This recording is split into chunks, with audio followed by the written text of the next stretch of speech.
Bonjour et bienvenue sur la chaîne de la vérité divine. Je m'appelle Pierre et aujourd'hui je vais vous parler de ce qui se passe après la mort.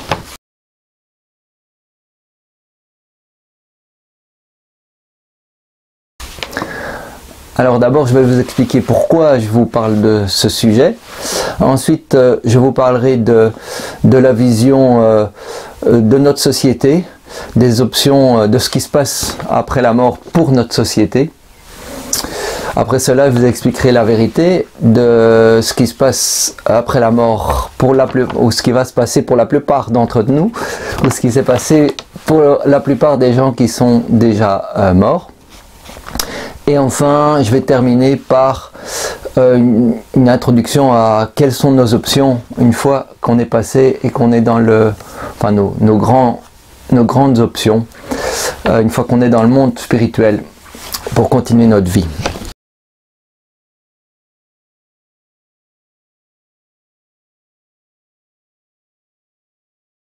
Cette vidéo est la suite d'une série de vidéos qui sont déjà publiées sur la chaîne, à commencer par la vidéo sur l'âme humaine, qu'est-ce que l'âme humaine, ensuite sur l'incarnation, qu'est-ce que l'incarnation, et la série de 2 vidéos sur la mort. Donc je vous invite à regarder ces vidéos avant de regarder cette vidéo-ci parce que ce sera plus facile pour la comprendre. Au niveau des sources, donc ce que je vais vous présenter est une introduction à ce sujet qui va vous donner donc une première vue, une première compréhension sans aller dans les détails. L'information que je vous partage vient de centaines de témoignages de personnes qui sont décédées et qui communiquent avec des médiums, ainsi que l'expérience de Jésus de ces 2000 ans dans le monde spirituel. Donc il partage son expérience. Les sources notamment de la littérature et d'un enseignement de Jésus sur le sujet vous sont données dans la description de la vidéo.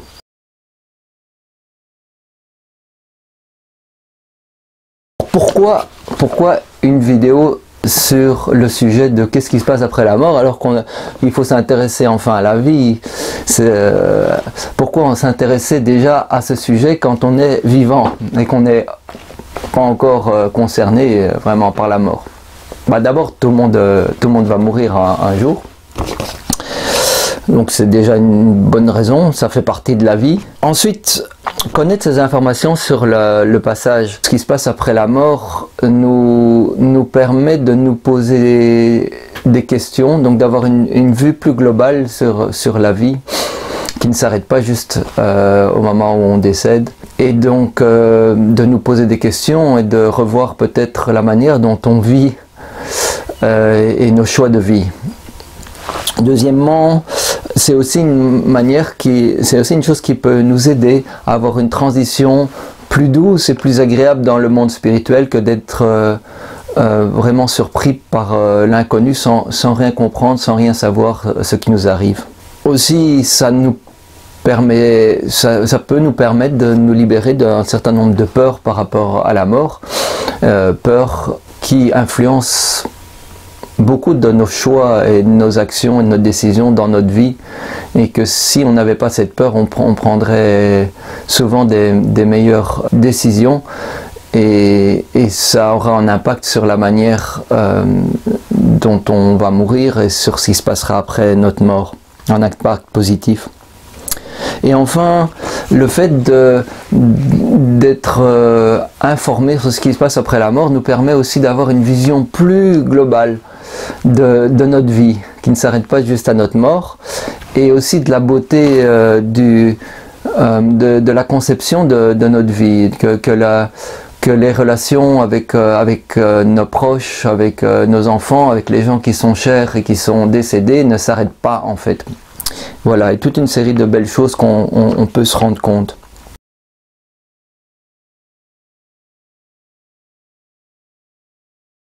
Quelle est la vision du monde, de notre société, de ce qui se passe après la mort? En gros, il y a 3 grosses options. Premièrement, l'option de la science, c'est qu'il n'y a rien. à notre mort, il y a tout qui... C'est la fin de la vie, quand le corps est mort, et la conscience est morte et il ne se passe plus rien. Donc on est annihilé, c'est la fin de tout. Deuxième option, il y a une option des religions. C'est une option qui s'est développée au cours des quelques derniers milliers d'années, je dirais, une option que pas mal de religions proposent, c'est que soit on est dans la droite ligne de ce qu'il faut faire et ce qui est bien, et on va terminer au royaume de Dieu, ou en tout cas voilà, au paradis, soit on ne suit pas ce que l'Église recommande et on est condamné aux flammes de l'enfer pour l'éternité. Voilà une deuxième possibilité qui nous est offerte. Et puis il y a un groupe de possibilités qui sont offertes par différentes autres religions ou croyances, qui incluent notamment la possibilité de se réincarner.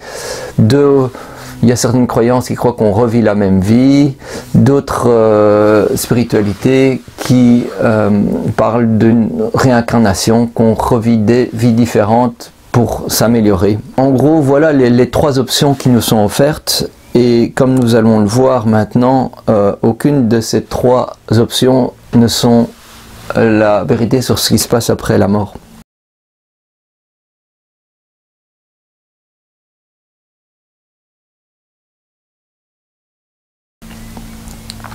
Alors, qu'est-ce qui se passe réellement après la mort ? Alors d'abord, je vais vous faire un petit rappel sur l'âme humaine. Donc l'âme humaine, c'est un conteneur émotionnel. Je vous rappelle que l'âme humaine, c'est la création de Dieu, c'est ce qu'on est réellement. Qu'est-ce que notre âme? Eh bien, nous sommes faits, notre être, de désir, de passion, d'aspiration,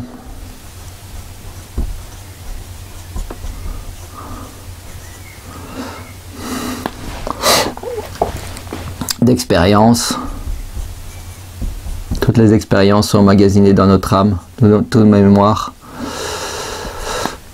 de croyances, etc., etc. Donc, ce conteneur émotionnel que nous sommes, eh bien, il peut être dans deux états. Donc notre âme, je la représente autrement, si vous vous rappelez. Soit on peut être dans un état de vérité, c'est-à-dire que tout ce qu'il y a dans notre âme, tout ce qu'on est en accord, en harmonie avec la vérité et l'amour selon la définition de Dieu, soit on est en erreur. Donc sur tout élément, sur nos désirs, nos passions, nos expériences, nos croyances, etc. On est soit dans la vérité, soit dans l'erreur, selon la définition de Dieu. Et donc l'ensemble de tout notre âme, selon qu'on est plus ou moins dans la vérité ou dans l'erreur, on peut appeler ça notre condition d'âme. Donc, qu'on est plus ou moins en harmonie avec la vérité et l'amour, ou pas. Notre condition d'âme. Donc à chaque instant, on a une certaine condition d'âme qui est mesurée mathématiquement par Dieu. Et c'est cette condition d'âme qui va déterminer non seulement quand on meurt, la manière dont on meurt, mais aussi la manière dont va se passer notre transition et ce qui se passe juste après notre mort. Donc c'est vraiment la condition d'âme qui est l'élément déterminant dans ce qu'on va vivre au moment de notre mort.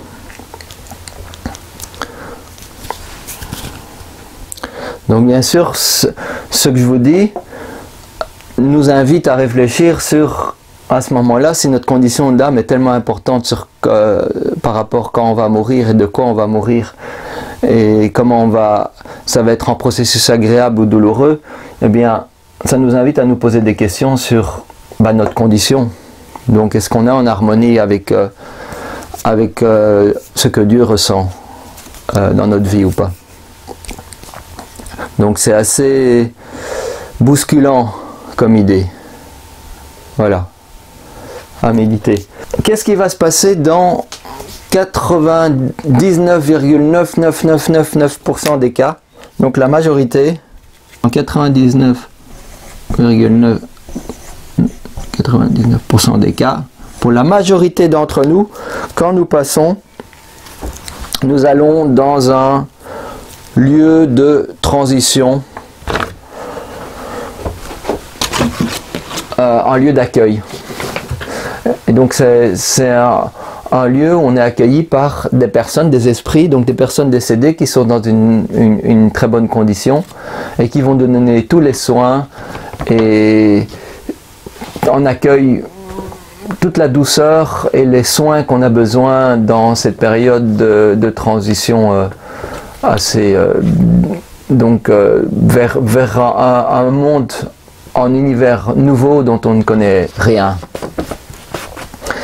Et donc c'est dans cette période on va voir des beaux paysages, on peut rencontrer des gens de notre famille qui sont déjà décédés, et les personnes qui sont malades à l'hôpital par exemple, ils peuvent se réveiller malades à l'hôpital et ne pas savoir qu'ils sont morts, parce que c'est aussi une sorte d'hôpital où ils se retrouveraient dans une chambre avec des gens qui prennent soin d'eux. Donc les gens qui ont un accident, qui sont fatigués, enfin c'est un endroit vraiment d'accueil qui est beau, qui est agréable, et c'est généralement l'endroit dont reviennent les personnes qui ont vécu des expériences de mort imminente, d'où la plupart de leurs témoignages, des témoignages d'une grande beauté. Et effectivement, c'est un endroit qui est vraiment agréable et rassurant, parce que vous pouvez imaginer que c'est un moment effrayant, dans le sens où tout est nouveau et on ne comprend pas très bien ce qui nous arrive. À moins que, justement, on est éduqué et qu'on est informé sur ce qui se passe avant.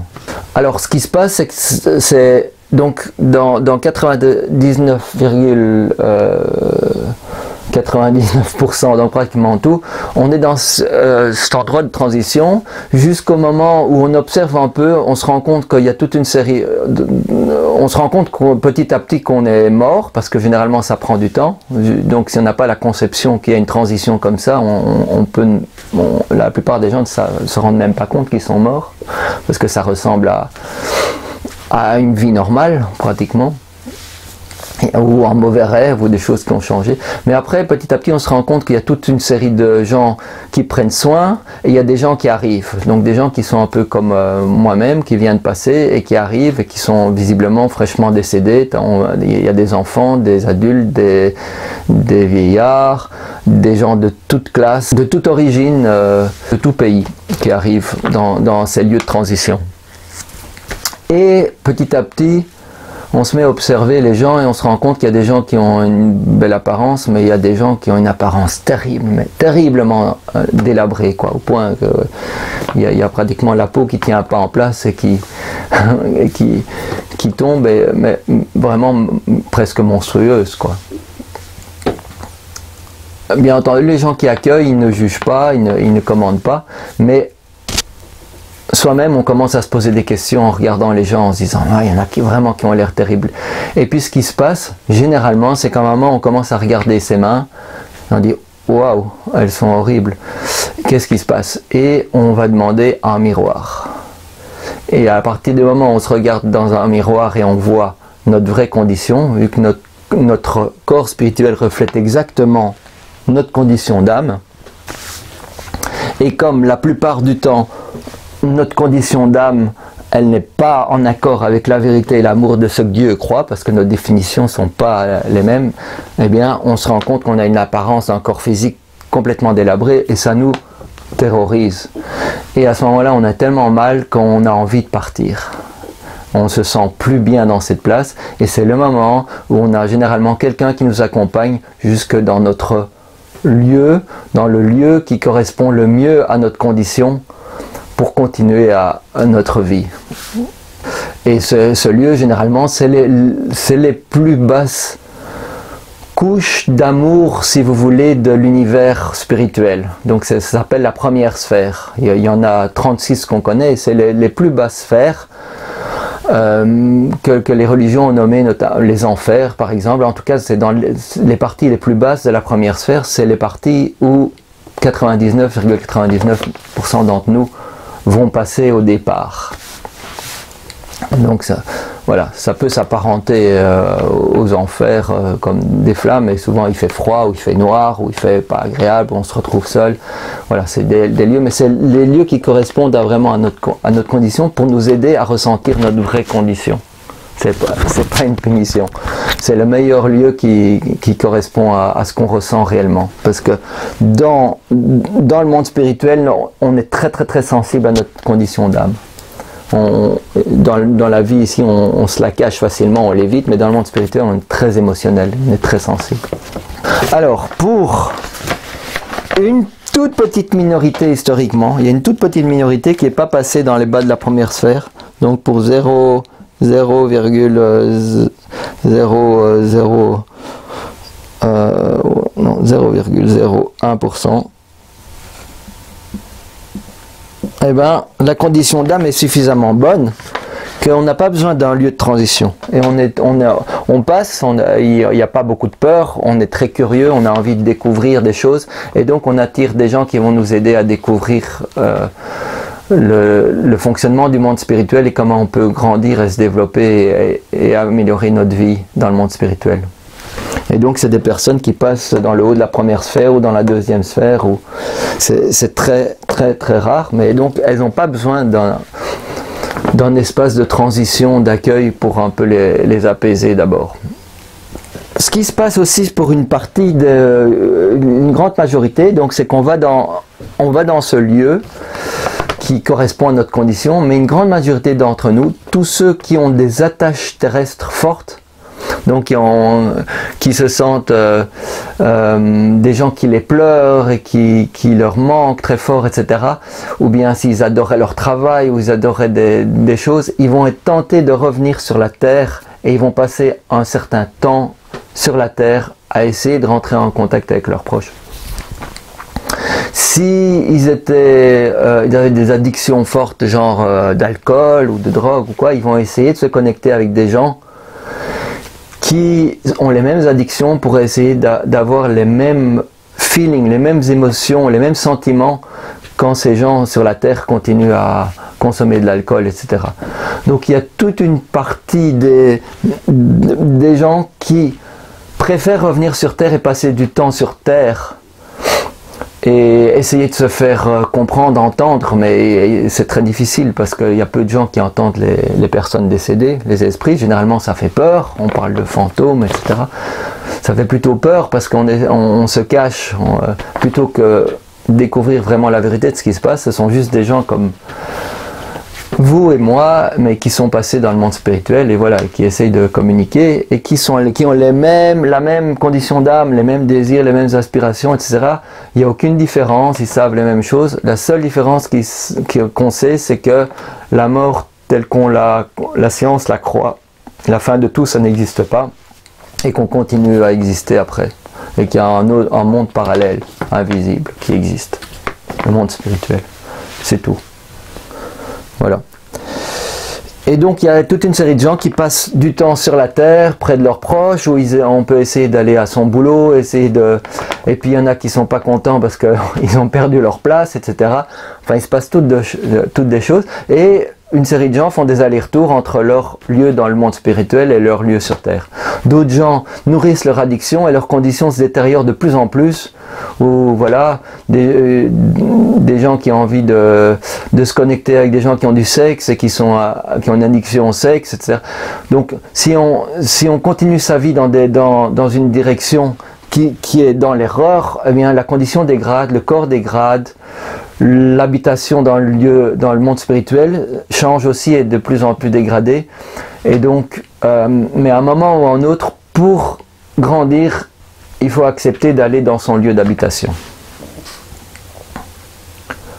Donc à un moment, si on reste sur la terre, on va dégrader tellement qu'on n'aura plus d'énergie pour faire quoi que ce soit. Et donc on va se retrouver, à un moment ou à un autre, on va se retrouver dans son lieu d'habitation. On ne pourra plus suivre les addictions qu'on veut.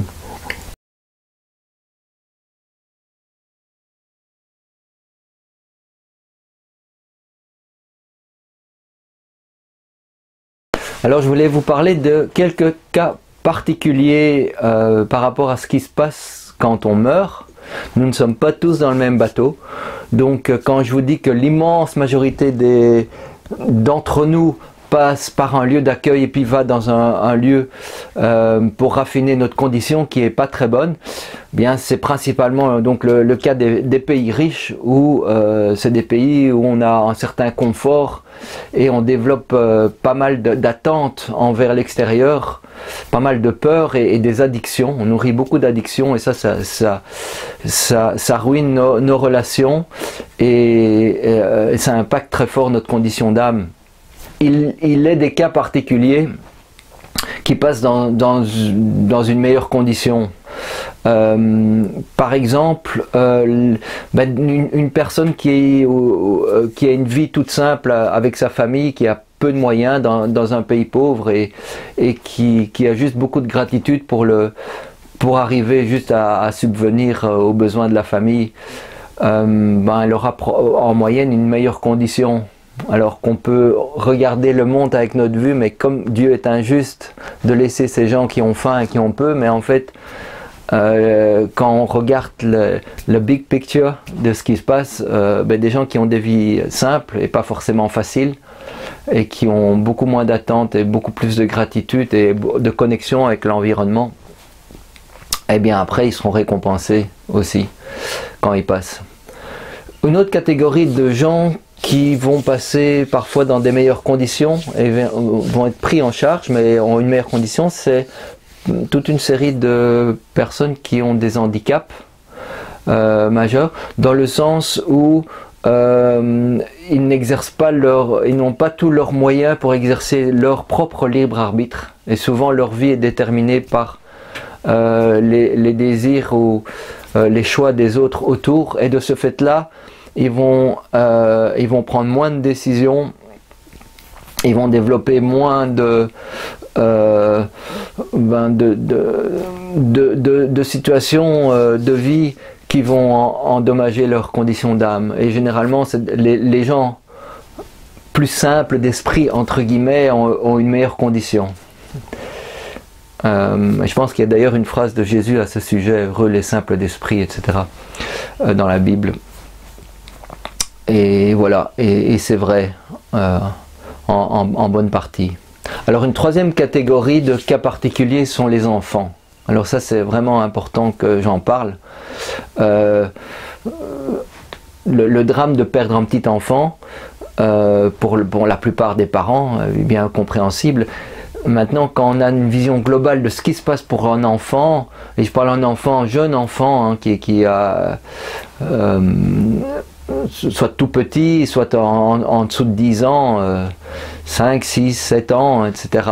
Donc les petits enfants qui passent, et plus ils sont petits, plus ils ont une bonne condition d'âme. Parce qu'ils n'ont pas encore engagé vraiment leur libre arbitre, ils n'ont pas leur cerveau complètement développé, et donc ils ont fait moins de choix dommageables dans leur vie, même s'ils ont hérité toute une série de fausses croyances et d'émotions en erreur de leur environnement familial. En général, ils ont une meilleure condition, et de ce fait, la plupart des enfants qui passent vont dans un endroit beaucoup plus agréable que ce qu'on connaît sur Terre, et c'est un endroit qui s'appelle Summerland, ou le pays de l'été, et ça se trouve dans le haut de la première sphère. Donc quand je disais les 99,99% d'entre nous, on passe dans la première moitié de la première sphère, eh bien eux ils passent dans le haut de la première sphère, et ils sont pris en charge par des gens qui ont beaucoup d'amour et qui s'occupent d'eux d'une manière magnifique. Et en général, si les parents arrivent à pleurer, à libérer leur attachement, l'enfant ne se sent pas coupable d'être là, et il apprécie beaucoup sa vie, et il peut même avoir une relation avec ses parents si ses parents ont toujours un désir de partager leur amour pour leur enfant. Quand je dis partager leur amour, c'est pas beaucoup de parents qui pleurent en enfant, c'est pauvre moi, c'est ma définition de qui je suis en tant que parent est donnée par mon enfant, je n'ai plus mon enfant. Donc il y a beaucoup de pleurs égoïstes aussi. Je sais que c'est peut-être difficile à entendre, mais c'est important que les parents puissent laisser sortir leurs larmes et puis laisser l'enfant vivre sa vie. Et en général, il est tellement heureux. Et puis après, s'ils sont sensibles ou par l'aide d'un médium ou directement, ils peuvent avoir vraiment une relation avec leur enfant décédé et qui va généralement grandir beaucoup plus vite dans des meilleures conditions que s'il était sur la terre en fait. Autre cas d'enfants, les enfants qui meurent en fausse couche. Donc les tout petits enfants, même avant d'être nés. Alors ces enfants sont également accueillis par des êtres plein d'amour et sont énormément aidés, ce qui va leur permettre ils vont les accompagner dans leur guérison, quoi, de libérer leur chagrin de pourquoi ils n'ont pas pu avoir d'incarnation, et généralement rapidement ils vont être mis sur un chemin de développement vu qu'ils passent dans une très bonne condition en fait, hein. Vu que l'âme elle est créée au départ avant l'incarnation pristine, parfaite, eux ils ont pratiquement pas de dommages et ils passent dans une très bonne condition.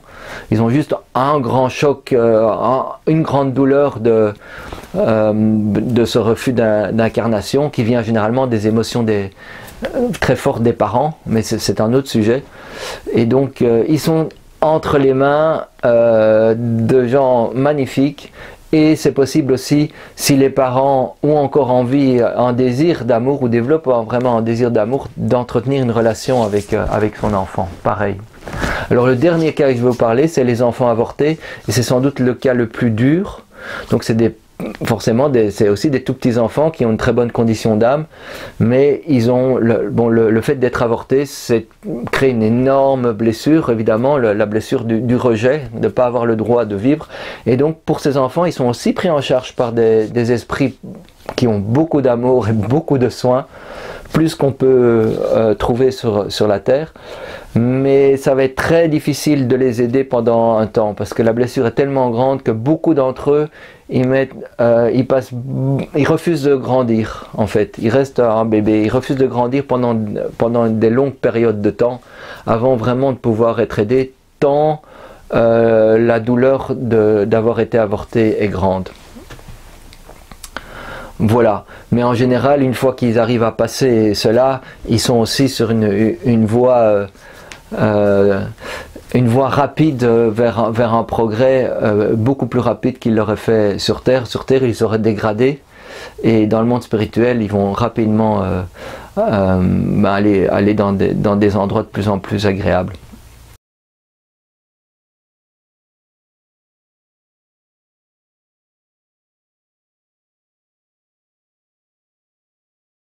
Qu'est-ce qui se passe après? Donc, pour la grande majorité d'entre nous, on va se trouver dans un endroit qui est plutôt, au mieux, qui ressemble un peu comme la Terre, et au pire, qui est vraiment sombre, où la lumière, il fait une pénombre ou très sombre, et on peut se retrouver seul, et il peut faire froid, etc. Et donc, dans cet état, quelles sont nos options? On a des options. Alors, on n'est pas condamné à rester en endroit, on n'est pas puni. C'est pas la vérité. La vérité, c'est qu'on est dans l'endroit qui va nous permettre de rentrer le plus en contact avec notre condition d'âme et aussi avec toute notre vie. Tous les choix, les expériences qu'on a eues pendant notre vie et qui sont en erreur. Donc tout ce qui nous fait du mal, donc ce lieu va nous renvoyer à toutes nos expériences qui nous font, où on a fait du mal, où des gens nous ont fait du mal, et donc va nous mettre en contact avec toutes ces choses-là. Donc ça va être voilà, les choix qu'on a. Soit on reste là, et donc on va être en fureur, en terreur et en fureur. Et on va rester dans cet état, et on peut rester dans cet état des années. On peut rester dans cet état des dizaines d'années. On peut rester dans cet état des milliers d'années. Il y a des personnes qui restent dans cet état des milliers d'années, donc juste dans la terreur et la fureur. C'est une option, on est libre. Une autre option qui est un meilleur choix, selon moi, c'est... Donc il y a une option, c'est de retourner sur la Terre aussi, de faire des allers-retours et d'aller sur la Terre et essayer jusqu'au moment où on n'a plus assez d'énergie. Et quand on a peu d'énergie, on va se regrouper avec d'autres gens qui ont peu d'énergie pour essayer en groupe, d'avoir un peu plus d'énergie et d'influencer des gens sur Terre. Mais quand on a tellement peu d'énergie, on ne peut plus faire ça. Alors le mieux, c'est de exprimer toute notre colère, ressentir toute notre terreur et d'aller dedans, d'aller au cœur de tout ce qui fait mal. Et de hurler, hurler, hurler jusqu'au moment, il y a un moment où ça va sortir et on va être épuisé. Il y a un moment d'épuisement et on va commencer à dormir beaucoup, beaucoup, beaucoup, beaucoup et on n'aura pas de notion du temps vraiment. Et puis il y a un moment où, quand il y aura beaucoup de cette colère et de la peur et de la douleur qui aura sorti, on aura un désir qui émerge. Et c'est un désir qui émerge de changement et c'est un désir qui émerge d'avoir de l'aide. Voilà, et on se sent beaucoup mieux déjà à ce moment-là. Et à ce moment-là, automatiquement, donc dans le monde spirituel, c'est dès qu'on a un désir pour un lieu ou pour une chose, si c'est en harmonie avec les lois de l'univers, il se fait. Donc dès qu'on a un désir d'être, il y aura quelqu'un qui va venir et qui va nous aider. Et à partir de ce moment-là, on a une ouverture pour entendre qu'est-ce qui va nous aider à changer, à être plus heureux et automatiquement notre condition d'âme s'améliorant, directement notre lieu d'habitation et tout l'entourage, l'environnement autour de notre lieu d'habitation va refléter notre amélioration de notre condition d'âme. Notre corps va automatiquement changer, s'améliorer. Donc on a un feedback, on a un retour dans le monde spirituel qui est direct sur le changement. Donc c'est beaucoup plus facile que la vie sur Terre, où quand on fait des choix qui ne sont pas en harmonie avec l'amour et la vérité, eh bien, il y a une sorte de décalage entre les effets.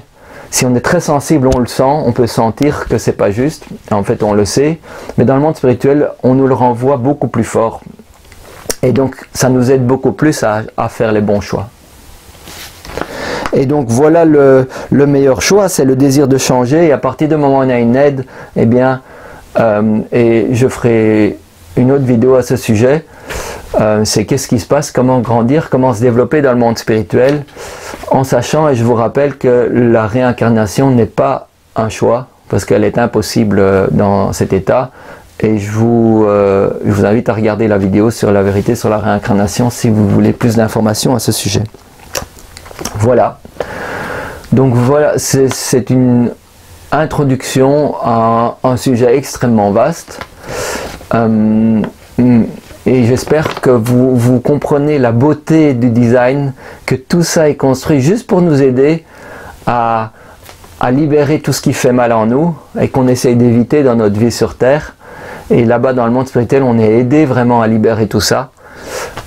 Donc, autant commencer le travail déjà sur la Terre, c'est mon avis en tout cas, qu'on a une vie beaucoup plus heureuse et plus simple sur la Terre, et que la transition et la mort, la transition et la vie qui suit va être aussi beaucoup plus simple et agréable. Mais en tout cas, c'est ce qui nous attend à tous.